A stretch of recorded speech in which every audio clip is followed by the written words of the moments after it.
Good morning. This is Talking Devils, the leading independent Manchester United podcast. I'm your host, Wayne Barton, joined by Manchester United legend Paul Parker. Good morning, Mr. Parker. How are you doing today? I'm fine, Mr. Barton. Not bad at all. Yeah. If you're watching on YouTube, if you can like, subscribe. If you're watching on Twitter and everything like that, share, get your comments in. Obviously, going to be a lot of fun today. More fun than recent events at Manchester United. What was it I was posing last week on the podcast? I said like a couple of 0-0s or something like that. No goals scored by United. Well, we had some goals scored at least, which was pleasant. But all manner of messes to discuss on and off the pitch, really.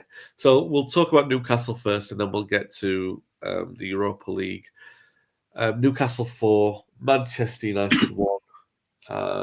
A litany of errors, so many errors for all of the goals. Pretty much the only one that I could say that we didn't hand to them on a plate was the first one, but even then, I think it was poor reactive defending.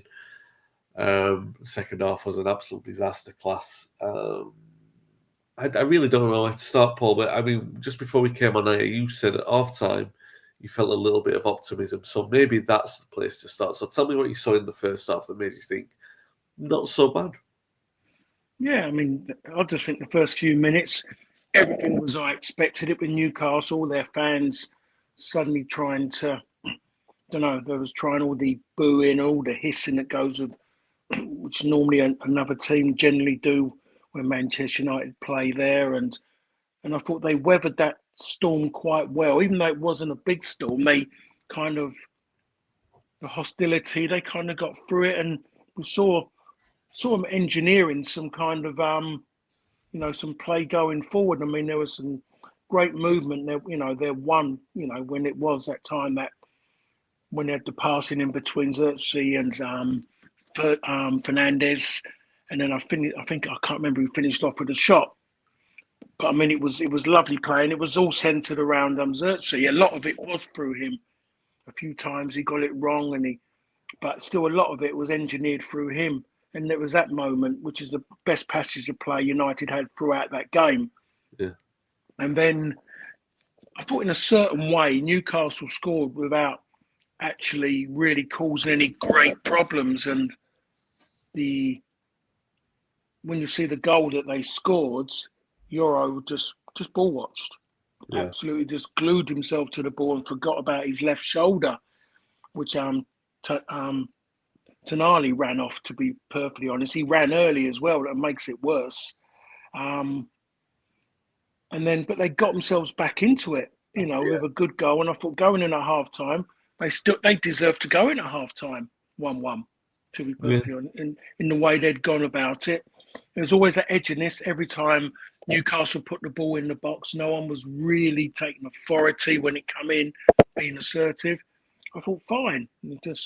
And then once that second half started and the goal that was given, it was just game over then. And then I kind of, for the first time this season, Xerxes got injured. The moment he got his hamstring, then I knew then it was dead and buried then. Yeah. Nothing was going to materialise, Wayne, to be perfect. Not that I felt that everything was going to be great, but I just knew they wasn't going to be able to really get any pattern of play building in the attacking third. Garnacho's goal was nicely taken. It was a good move. It was finished. I'm surprised how well he struck it with his left foot, to be perfectly honest. I was waiting for him to take it across his body onto his stronger foot, but he finished it, and I just thought, yep, okay, that was fine. But they never built from there, really. It seemed like it, in a way. I mean, that was the last time we saw Garnacho before he come off, to be perfectly honest. Yeah. He scored, and that's what he done. You have to get his celebration in as well. But no, it wasn't. It wasn't good the second half, to be honest, really. But it's happened so many times. It should be water off a duck's back, but it's not. It's just not enjoyable, to be perfectly honest. And I'm just somebody who played for the club who feels a bit of an affection for it. But there's people like yourself and many others, and the club is everything. And the team And the team at the moment is everything as well. But when they deliver that, and you just know in your own heart that they can't be much better, all you can just wish for is the end of the season. And the only thing that's keeping the season alive is the hope that Manchester United can walk out in a European final. Yeah. Some hope as well. Look, the second half goals, I mean, the first goal, if I've got them all right, because it all happened so fast. Well, not so fast, but they all seem to be the same goal, really. Not to Newcastle fans. The thing that disappointed me was, like, this was Newcastle's homecoming. We talked about this last week, right? Newcastle's homecoming. You expected there to be like an elevation in the atmosphere, but there wasn't really. It's almost like we played them into it. We're like saying, all right, we'll make a mistake, we'll get you going. That's what happened in the second half, was it? The first one was Livramento just walking past Dalot for the first goal and then crossing it. It went back and forth. Lindelof's like, I'm trying to let you score here, lads. Just put the ball in. That was the first one. The second one was... No. The first one, with the first goal in the first half, wasn't it the one with Tonali? Oh, yeah, no, I'm talking about the second half goal. So, Okay, sorry. Was Isaac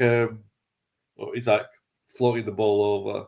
But even that, he was allowed the second touch. The first touch wasn't great, but he's allowed the second touch because there's no pressure on him.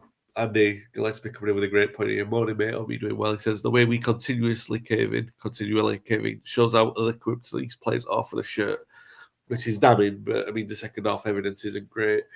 Yeah, so the first one in the second half was Dalot just gets jogged past, an apology of a tackle in there, really. The ball gets crossed a couple of times across the box, and Lindelof's just ball watching. The second one is, got the third one, Mazraoui slips on the ball, which, I mean, is the systemic problem that you've got with this formation, is that the players turn backwards for a solution. They're not brave enough to turn forwards, so they turn backwards. They run into trouble all the time. Mazraoui did it at Lyon the other night. Was it Lyon? He did that. He did exactly the same thing, but it was closer to the box. He got out of it. He turned around and did the tackle, but this time he didn't. And then was it Ericsson and Lindelof just ball watching? Neither of them getting a challenge when Barnes runs with the ball.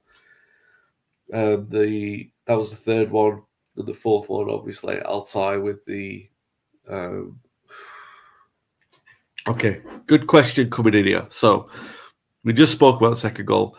Paul, what would your teammates have said to you if you defended like Dalot did for the second goal? It was absolutely criminal.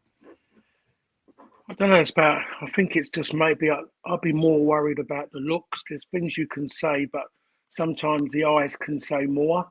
And the point of people giving you the eyes and then turning their back on you as well would really, really hurt, because I've said it 1,000 times, is that the biggest rollicking, the hardest thing ever to take is something negative from your teammates, because they're the most important people. And Dalot has done it far too often. Dalot is so poor, such a poor defender.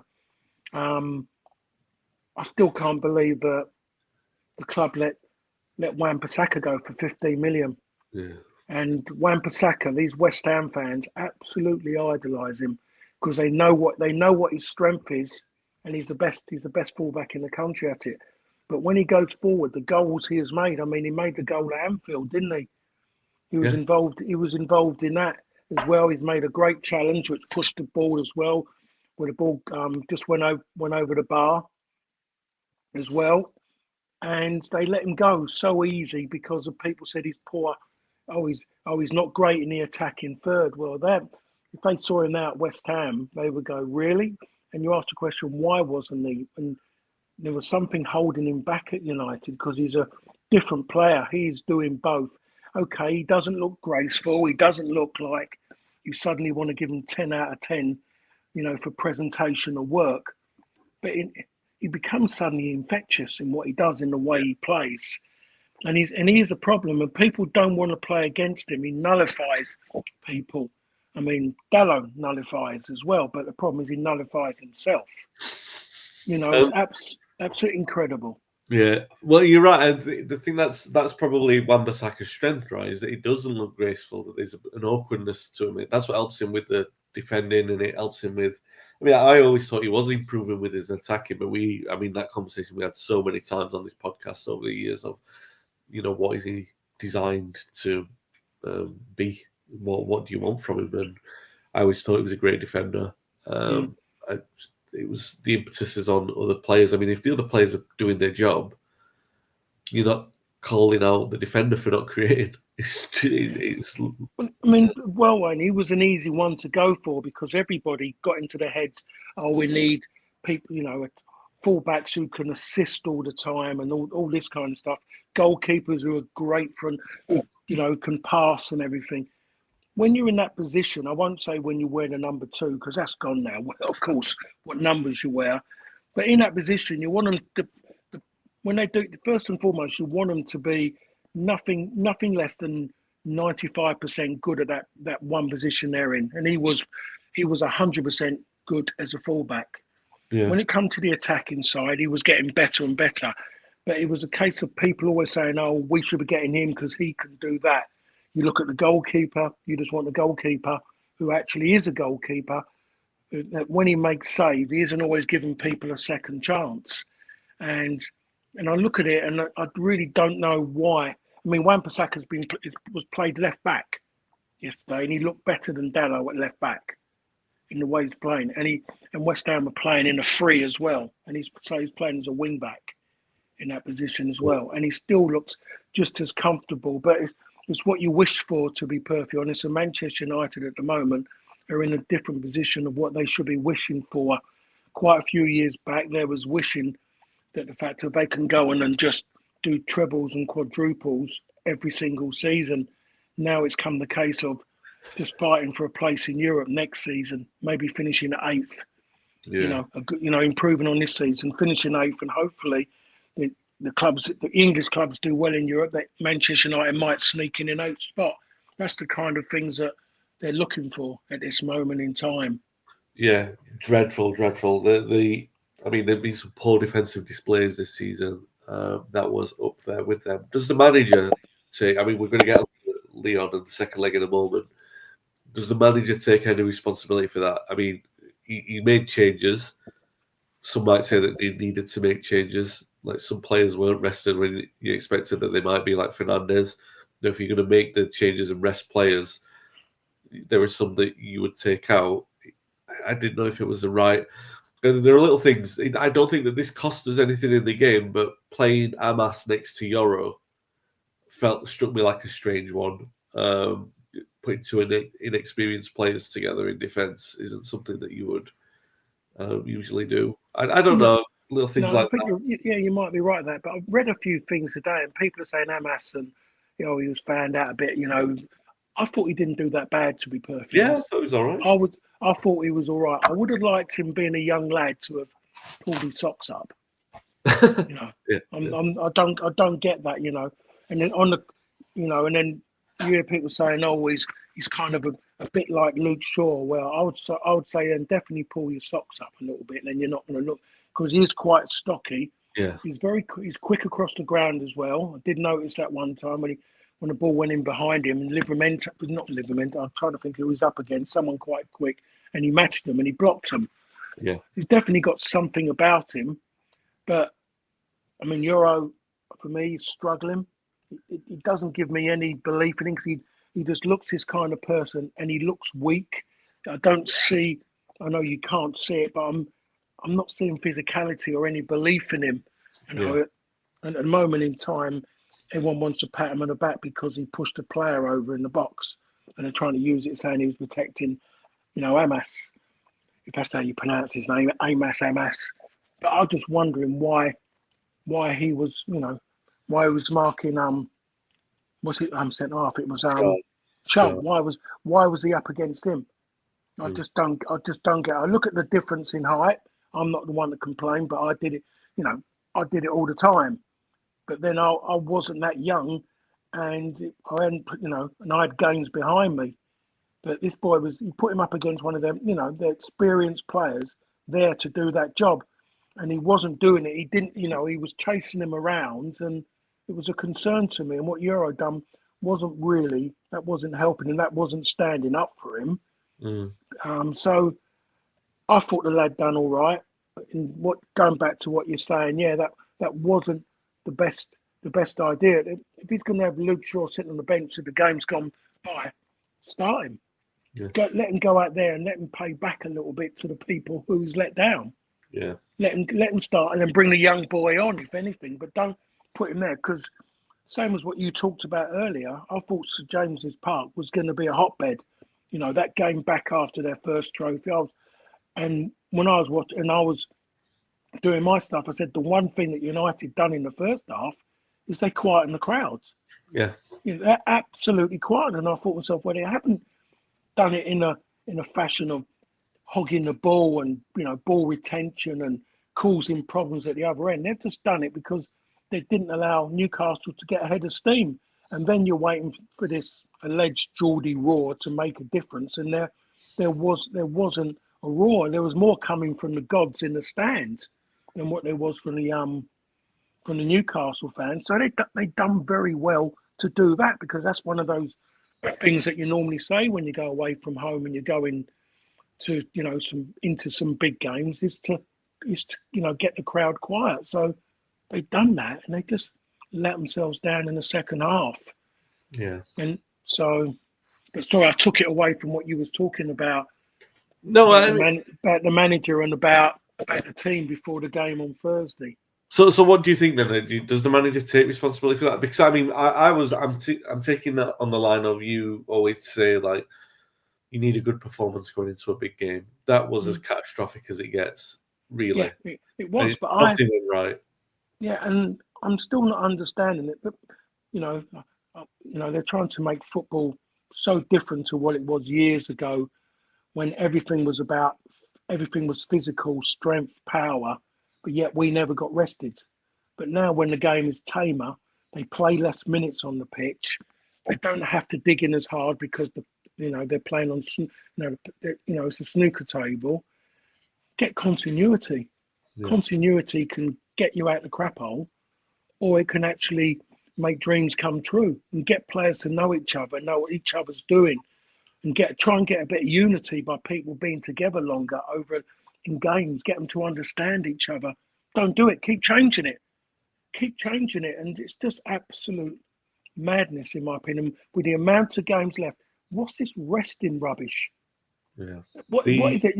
Just things are going well, Wayne. You want to be involved in every game. You want to get something behind you going into games, to be around it, keep yourself in the mind, because you might get to a European final. So I really don't understand it.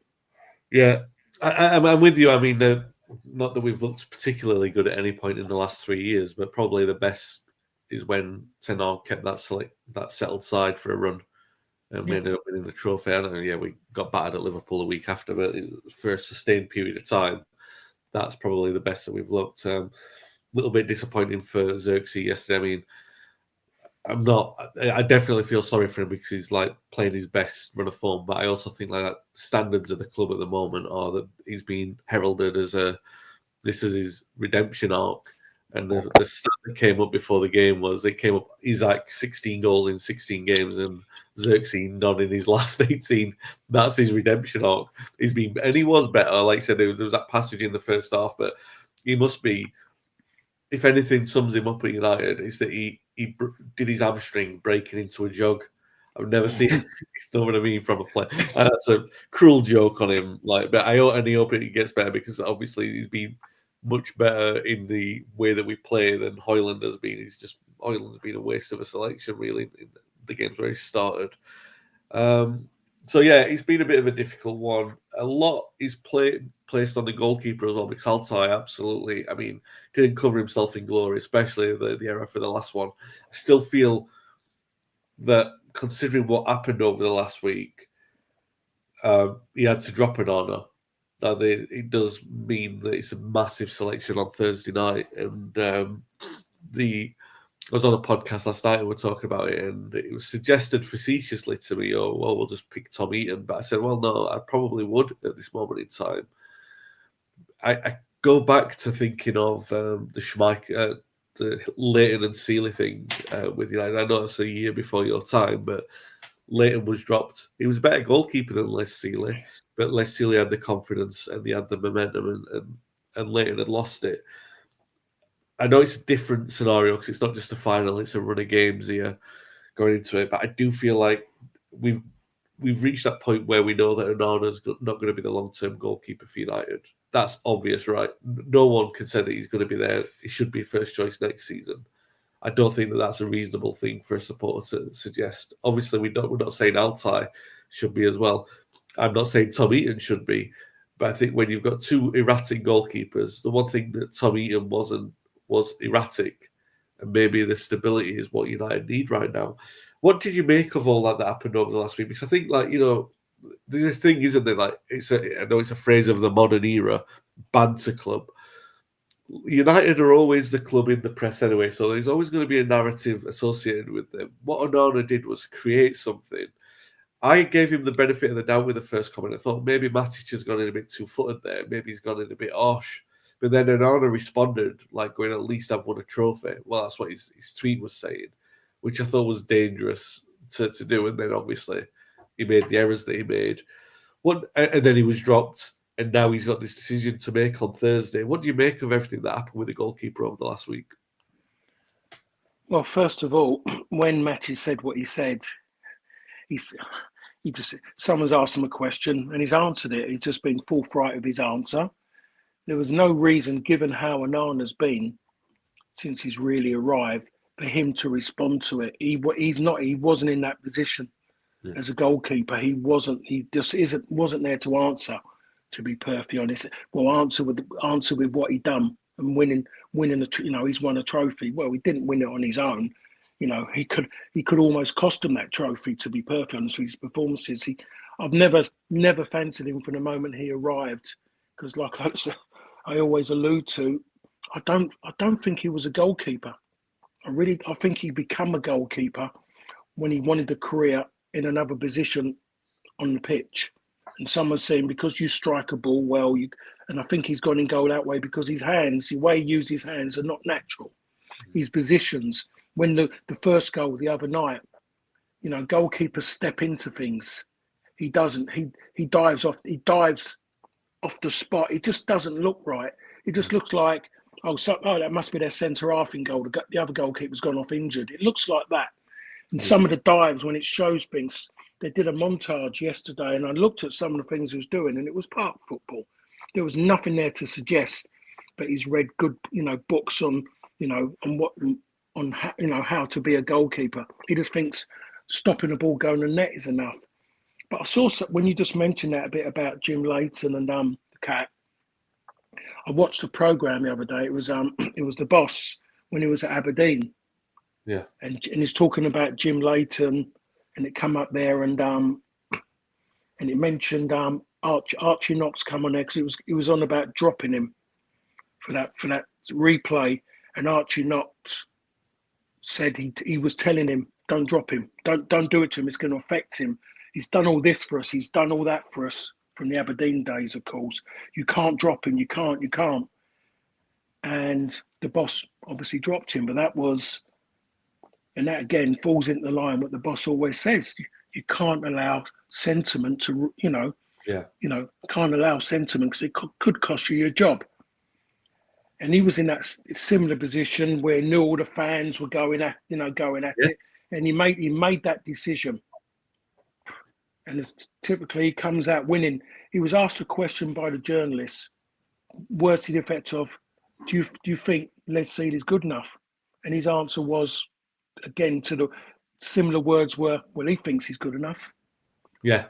And that was typical. That was a typical Les Sealey thing. Les thought he was brilliant. Yeah. Les would put on a black suit and he'll just turn around and say, don't I look good? He had so much self-confidence, the man, it was incredible. Absolutely incredible. In his presence, Les was about 6'4", but he stood 6'6". But he had that bit about him. The thing with Sealey, and you played with him, you knew him well, but so you'll be able to answer this more than my projection on this, but you always got the belief in him that, not that he was a world-class goalkeeper or anything like that, Like he had the confidence, sort of place him there when he was playing and when he was training. But I never thought like once he was off the pitch, he never sort of carried himself saying, "Oh, I'm the best goalkeeper in the world." I think he was like, "Oh, I know where I am. I know who I am. I know I'm lucky to be where I am, but I'm also going to make the best of what I've got." Whereas Onana, I think he's overconfident. I think he's almost deluded in Yeah, well, I mean, it's like Martinelli at Aston Villa. I mean, he's gone to the extreme because everything on and off the pitch, I'm the best. I've got a World Cup winners medal. But Onana had no right to be doing that. And going back to it, the boss made a decision. I think now he can't just suddenly bring him back. Yeah, he can't bring him back. I think for the sake of the players, I don't think he can do it, and for himself as well, because I think he'll lose a lot of people if he suddenly brings him back. And how is he going to make the other goalkeeper feel? yeah, Again, because he played well in one game, and then he left him out straight after. I don't think you can do that. They're a different entity again to the outfield player. yeah. Completely different. I don't think you can keep doing that to a goalkeeper, and I don't think he should. He might make another mistake. There's a good chance he's going to make a mistake, but it takes time sometimes, and you go through it. There's a reason why he was the number one choice for Fenerbahce and his national team. There's a reason behind it. But sitting around watching someone week in, week out, who's been absolute rubbish, or you're sitting there watching and you're looking at him and you're looking at the way he carries himself and you know that isn't right, it's been a difficult time. But there's that little close, that they always say this unity of goalkeepers, they're bonding and everything. No, they're no different to anybody else. They're there, but they have to hold it in because they can't go and play in another position. They've only this one spot. And they can't fall out with that person in that spot. So the manager he's got to be brave now, and he's got to stand by what he's gone and done. Sir Alex Ferguson, he done that. He absolutely done it. And when I arrived, Jim was there. And Jim was lovely when I was there. Him and his wife really were the way they welcomed me in, and they telling me all the different bits and, all the little bits there. But you could just see Jim was broken. And on that documentary again, he was virtually asked about that. How is it like virtually like here for you at Manchester United?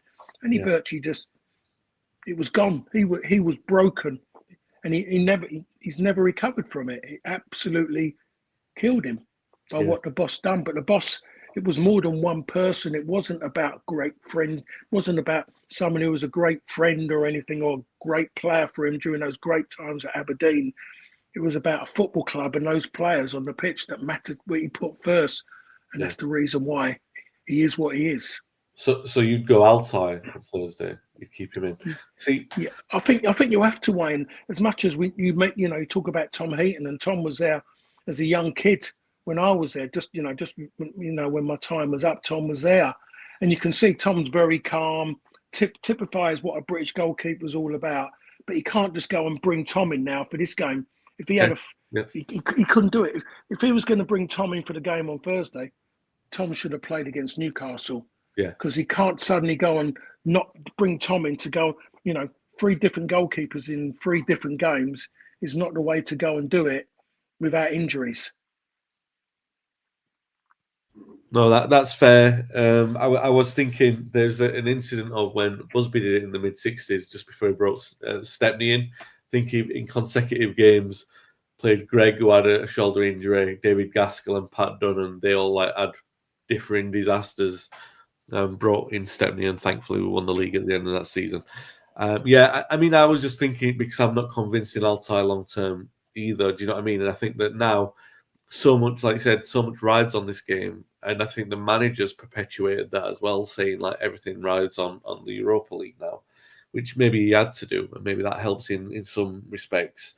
But it does have this sort of fear of like players can't switch it on and off, and I feel like it's become so critical, right? So in terms of what you do for this game, because like, for example, it's the selection, right? So you've got like, first of all, everyone's talking about £100 million. So if they qualify for the Champions League, the television rights that they get over that period of time will be worth £100 million for United. So that's going to be £100 million that they've got to play around with, not necessarily just in the transfer market, but it gives them much more flexibility to do that, and maybe means that Kobbie Mainoo stays at the club rather than get sold. It enables them to be a bit more flexible in the transfer market, enables them to keep a few more staff from another round of redundancies.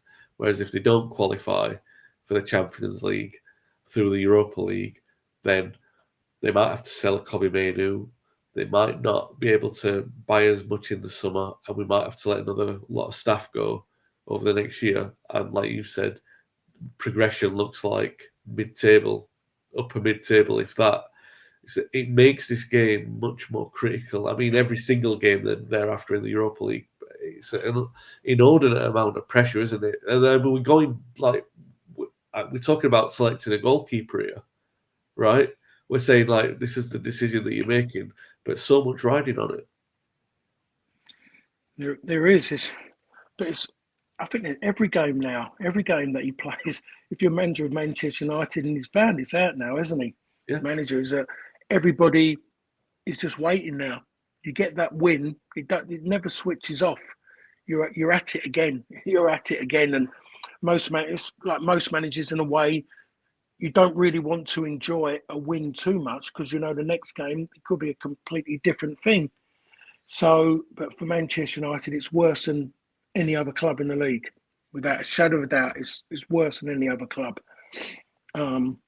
So I look at the game on Thursday, and again, of course, you're worried now. You're just wondering where the goal's going to come from, how they're going to get themselves up the pitch. You know, because the ball's not going to be retained up front long enough to get the team up the pitch. What team is he going to put out? If they sit too deep, as what happened on Thursday, which happened yesterday, which again will happen on Thursday, 100% will happen on Thursday because Maguire will play and it's in his brain, he sits deep. That's all he wants to do. And they will concede.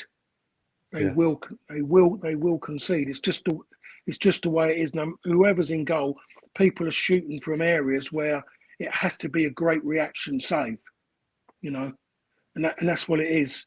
You know, Manchester United must be, when anything this XG rubbish comes up, when you're up against Manchester United, the whole thing goes into a positive because they know that United sit in the box. So in that sense. So that's the biggest concern for me. If I was waiting, that's why it really needed United to come away from that game being in front, because it would have needed them to open up a bit. Yeah. As we saw, and every United, that game was it was always on the counter because they were squeezing a little bit more, pushing on, I should say, in the second half.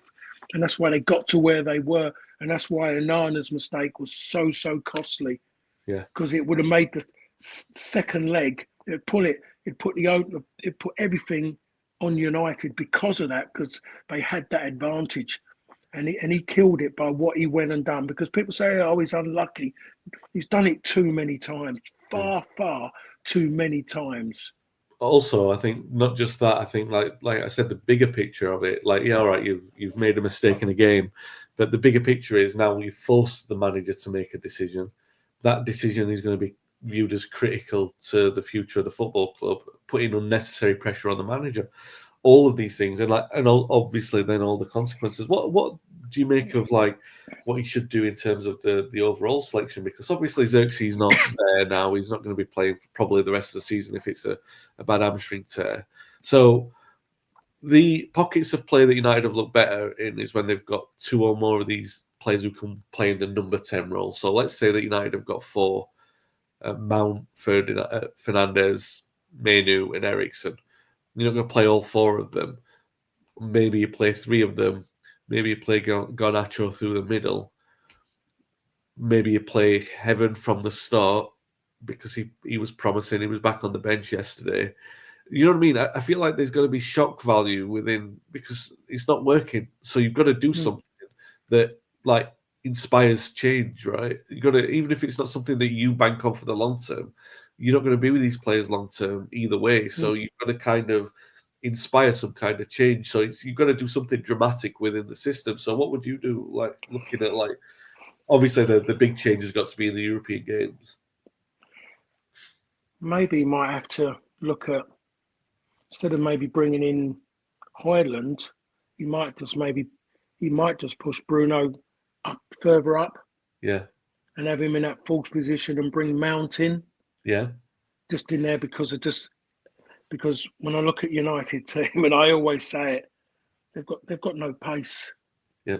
They've got no pace, no great energy. And the bonus was Leon didn't show a lot, but I think they'll show more. They've definitely got more legs. So Mount in there will make a difference. He comes off and he does look quite bright, and so he should, because the lad's hardly played any football. But that's one of the things he could do.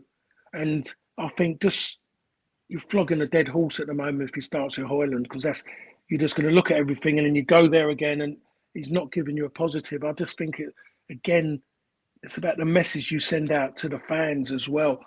Ones who are turning up and they're a little bit low, and then all of a sudden that team comes out and all of a sudden they see that and they go, "Oh, that's interesting. Bruno there rather than Hoyland there," because it's going to be then quite static.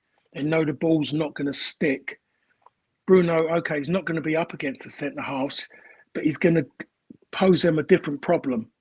Yeah. To what Hoyland will cause them more problems than what Hoyland would, but it's going to be a different problem because he's not going to want to be up against them physically, and he's going to know how to move away from them and maybe win fouls in good areas for him to go and do something from there. Then you look at Mount. I like the idea of Heaven coming in,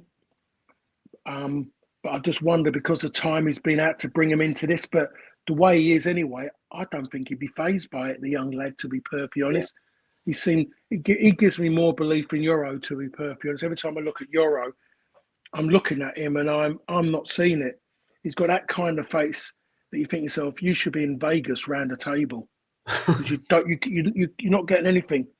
And if some people say that's good, sometimes you want to see a little bit of, something reactionary around him, and I'm not seeing it. I'm not seeing it there from him.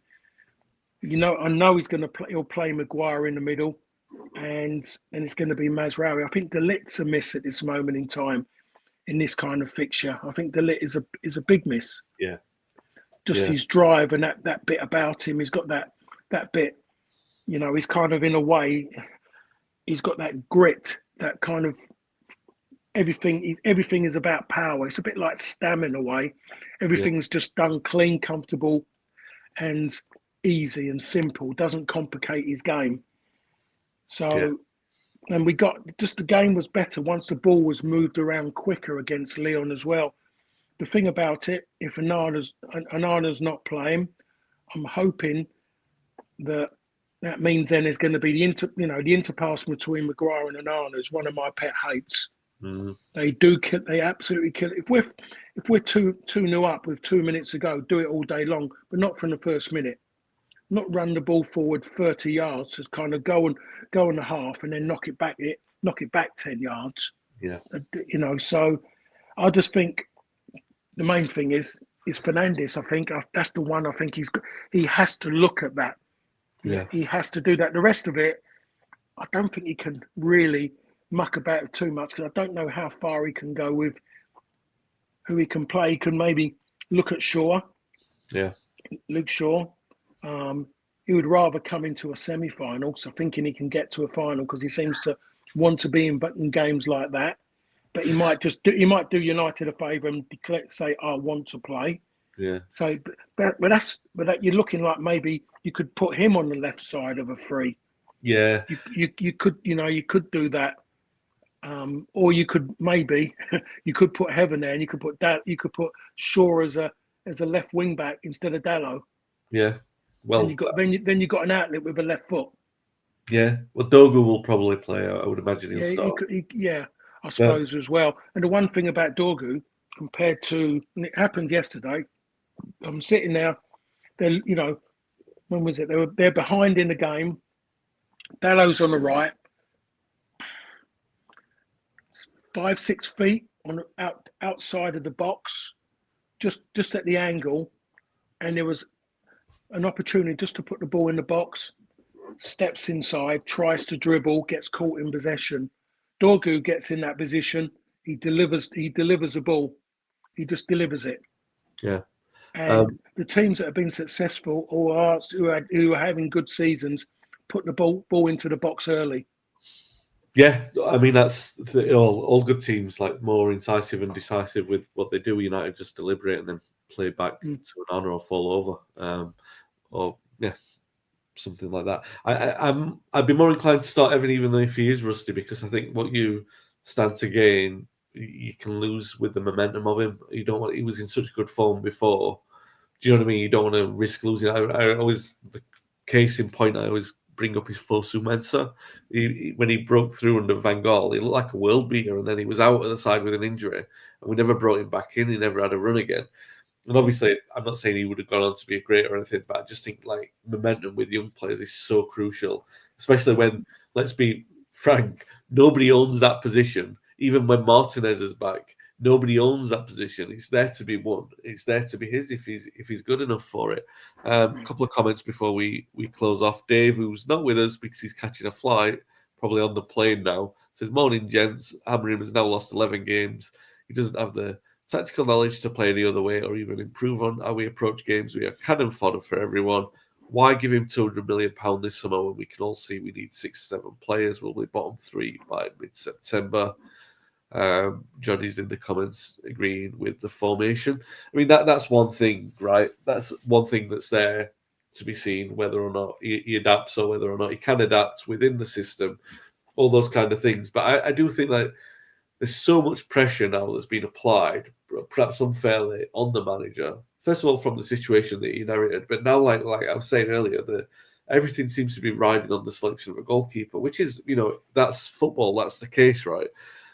But I think like where the last 3 or 4 months, the atmosphere around the club's been so bad, particularly with the supporters. You've had the ticket increases, the supporters being told they're going to move. You've got the other element of the European games where people are just coming in from hospitality, like foreign fans are being sat, and the club seem helpless to be able to do anything about it. A multitude of other issues that are impacting the fans that the club seem uncooperative on.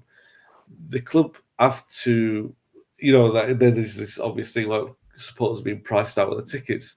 So it's all right projecting like a shiny Old Trafford for 5 years' time. But first of all, you don't have the money to do it because you're letting staff go, and you are alienating the current fans by saying they're not going to be able to afford to be in there anyway. So by the time Old Trafford's knocked down, they won't even be able to afford to stay in Old Trafford. The fans, I'm saying, so they will have already been priced out of the season ticket by the time this stadium is knocked down.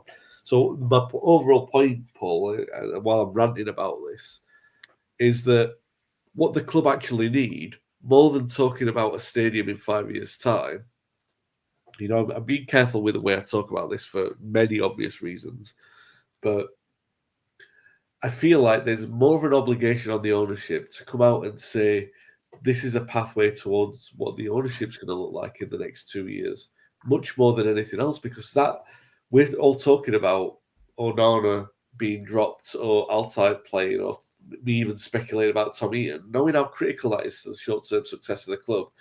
And all that's resting on the manager, when really the long-term finances of the club are dictated by the level of the debt that's on the club. And the way of clearing all that is by having a clear ownership structure in place sooner. So I'm not saying that Ratcliffe needs to come out and say, "Oh, well, I'll complete the takeover this summer," although the Glazers have got to do that. But there should be at least a communication on when to expect that to happen. Because there was something in there.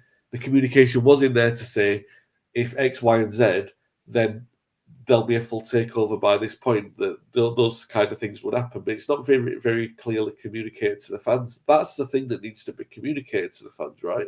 More than anything else at this point in time, more than talking about a stadium, more than talking about the pressure on the manager, they've got an obligation to come out and say, all right, we know that we're asking more of you from this. We know that it's a hard squeeze at the moment for employment at the club. But what we are looking at is this ownership structure where all right, we've got 30% of it now, Ratcliffe and Ineos, and we're not paying off the debt or the interest because we don't own the club, so it's not our money to pay off. So that's not why we're not doing it. But by 2027, we'll have a 70% ownership, and then by 2028, we'll be able to complete the takeover of the club. That kind of forecast is more critical for the supporters than anything, isn't it? More than anything in terms of like the plans of the club. They should be communicating what their plan is in terms of what they intend to do, unless they just plan to stick with it as it is and say the debt's going to continue to be a millstone, and unless we massively upturn in performances, outperform what we're supposed to be doing with this squad, which we've got to do at this moment in time, all the pressure's put on the manager with individual player selection, because if he gets the goalkeeper selection wrong on Thursday and we crash out of the Europa League, we don't get the £100 million, more jobs are lost. The stadium seems further away than ever, but supporters will be priced out of going because you've got to put the prices up again. That's a very, very dangerous game to play. I think the pressing obligation is to come out and say this is what we intend to do with the football club, right? Am I just speaking too logically there? No, you're saying as it is. When I look at it personally, is that they should be.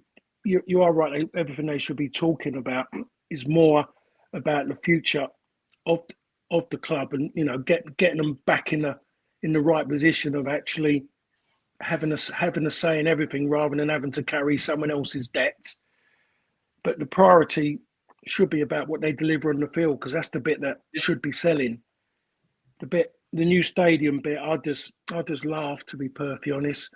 The way the football's going, that shouldn't even be talked about. The way it's been sold, and the government getting involved, and them having a say in it as well, talking about it. It was just, the whole thing was just embarrassing.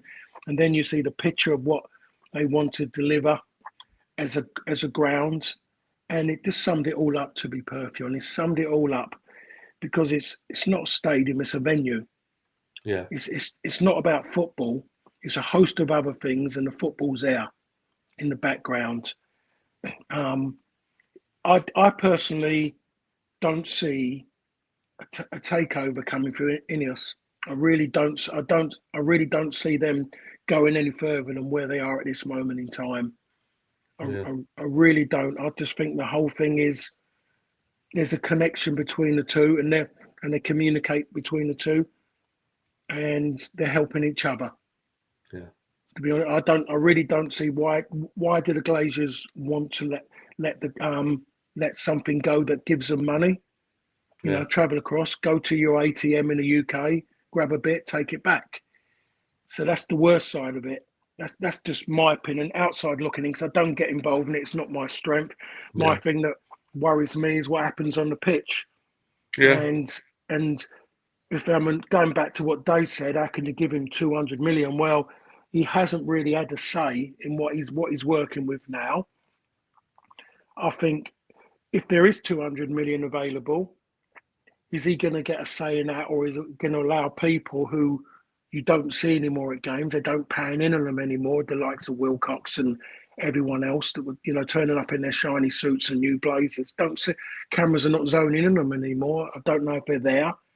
So now you should be looking at them, and everyone's making their own minds up about what United need. And what United need is, it's not about trying to win the league next season, or it's about getting rid of the ones who have done their time and happy just to be seen as United players, and bringing in players who may be lacking the experience but have got something built in them that they want to prove a point. And a bit like myself, is come to a club knowing that if it pays off, it's bigger than anything else that you could be doing at that given time somewhere else, because it's always going to be bigger. For me, going there, winning a trophy in my first season, a League Cup, people go, it was only a League Cup. It was the first time Manchester United had won it. Yeah. First time in God knows how many attempts they'd won it. They'd been to the final this previous season and lost. So that is right, isn't it? Or was the season before one of them? Yeah.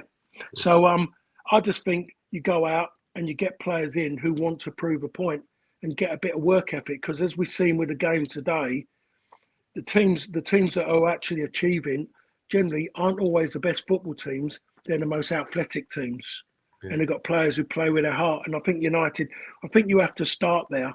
You have to start there, and then you bounce off of that. And you haven't got to spend fortunes on everything with experience, because experience has proven at Manchester United it's not worth it, because you find that you get let down at some point. They'll sing it for you, they'll do everything, but they will not deliver on a regular basis. And everyone will have a bad game. You're human, but you expect them still to give, when they're having a bad game, the people they're up against, they try and make them have a bad game if their game ain't right, and that's what you aim for. Off the pitch, you want stability. You don't want to be reading stories about someone who's held his seat for over 50 years, 70 years, sorry, losing his seats and in the manner in which it's been done. Yeah. He doesn't need that publicity. So it tells me that it's out with the old and in with the new, and the new don't know how to talk to these people. They're not communicating. We're not looking up the credentials of these people to find out exactly how long they've been there. Because those people sitting in that area, they've been there a long, long time. Yeah. And that's the thing, and that's about how you treat the people. And the club need a goodwill lessons. That's what they need at this moment in time. How are they going to treat people where they already go about it in a better manner, and they might just get people will understand the reasons why if you're giving them back something positive. At the moment, they're giving nothing positive back to the fans. Yeah. No, yeah, absolutely right. I think that's the thing. Like, from what they stand to make, I mean, those are the most expensive season tickets in the grounds, like £1,100. They want to put whatever, like, let's say they want to sell them for £400 a game. So that'd be, what's 400 times 19 is, well, they'd be making a lot more money. Like, I don't know, a lot more money than what they would. But I mean, is it worth? It's still only in the thousands, right? It's not going to be like it's not in the millions. It's in the thousands. You are risking that alienation of the supporters who, you're saying that the stadium is going to be not there in 5 years. So just keep them where they are for 5 years. Like, they're going to have to find a new seat in the new stadium anyway. So, it just didn't make any sense to me. That it just seems like a PR own goal. But yeah, anyway, put Paul on the spot there to talk about something not comfortable with. That hasn't got any answers for, but good to get something off my chest like I usually do. Have a little bit of a moan about it. I have no idea what's going to happen this week, guys. Like, this Thursday is one of the most critical games in United's modern history, and it seems ridiculous to say that, but when you consider all the potential repercussions of it, so it's such a big call on what he does with the goalkeeper, and I think that has been kind of perpetuated by the goalkeeper himself, Onana, and unnecessarily put himself into a spotlight and made it more of a decision, which increases pressure on everyone around him. He done it at the start of the season, Wayne. Yeah, do you remember? Yeah, he said, he said, like, I'm not going to change the way I play. I'm going to take more risks or something. Yeah. Well, he certainly did. And now we are, I mean, there's nothing good. Nothing good has come from those risks, by the way. We just want someone, like, the good thing is about what I was saying about Tom Eaton is that he just won't take a risk. Do you know what I mean? And the one thing that we saw for 85 minutes yesterday, although he did screw up with the goal, was a team that wasn't panicking when the goalkeeper was in possession of the ball. It just moved the way that it should move. You weren't thinking this goalkeeper's going to hold the ball for 2 minutes like Onana does. We are going to have to watch him until he decides to move the play on. It doesn't, but we'll see. I've got a bad feeling he'll be back in on Thursday, and we'll have to live with the consequences of what that's going to be, which is going to be quite an eventful night, as it always is. And then we've got Wolves next week, which I'm looking forward to. I mean, I'm looking forward to talking to you about it, Paul, but I mean, Wolves at Old Trafford has genuinely been a dreadful game in Premier League history. So hopefully not back here next week talking about two absolutely dreadful games for United. In fact, it's Easter Monday next week, so I don't know if we will be back next week. It might be the week after. Either way, guys, thanks for sitting with us for an hour while we went through all this. Hopefully better days to come, but so much of it rides on Thursday. So yeah, that's where we are. Thanks for listening. Thanks for watching, and we'll be back next week or the week after.